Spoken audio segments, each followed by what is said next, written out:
જે ભારતીય નાગરિકની ફરજ છે કે આપણે મત દેવો જ જોઈએ. મારે તો પગ નથી ચાલતા, પણ કોઈ મને એમ થયું મારા છોકરાને મેં કહ્યું મારે મત દેવા જવું, એટલે એ મને તૈયાર કરીને લેવો અને પછી આ ભાઈએ જો મને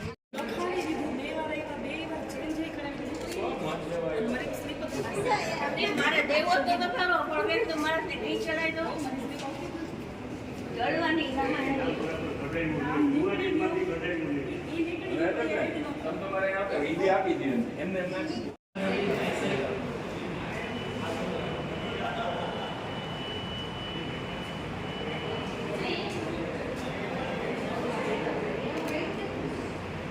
જે ભારતીય નાગરિકની ફરજ છે કે આપણે મત દેવો જ જોઈએ.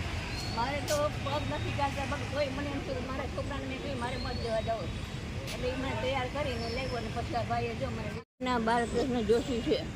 મારી ઉંમર 77 વર્ષ 76 છે અને અત્યારે મને એમ થયું કે મારે મત દેવા અહીં સરસ સગવડતા છે, વ્હીલચેરની સગવડતા છે. આ બધા ભાઈઓનો સહકાર સારો છે અને અહીંયા ખૂબ જ સરસ સગવડતા રાખી અને મને આવી સરસ સગવડતા આપવા બદલ આ બધાનો આભાર. અને એણે બધાએ મને ખૂબ જ મદદ કરી કે મને વ્હીલચેરમાં છે તો મત દેવા સુધી લઈ ગયા અને અહીંયા સુધી મને પગથિયા ચડાવવા માટે બધામાં મદદ કરી. તે બદલ આ બધાનો ખૂબ ખૂબ આભાર. અને આપણો ભારતનો જે હક છે મત દેવાનો અધિકાર, એ આપણે પૂરો કરવો જ જોઈએ. અને મેં મારો અધિકાર મને એમ થયું કે ના મારે કરવો જ જોઈએ, એટલે મારે ભેગો છે ને એક ભાઈ આવ્યો અને મારો દીકરો આવ્યો અને તમે બધા મને ખૂબ સહકાર આપ્યો અને સગવડતા ખૂબ જ સરસ છે.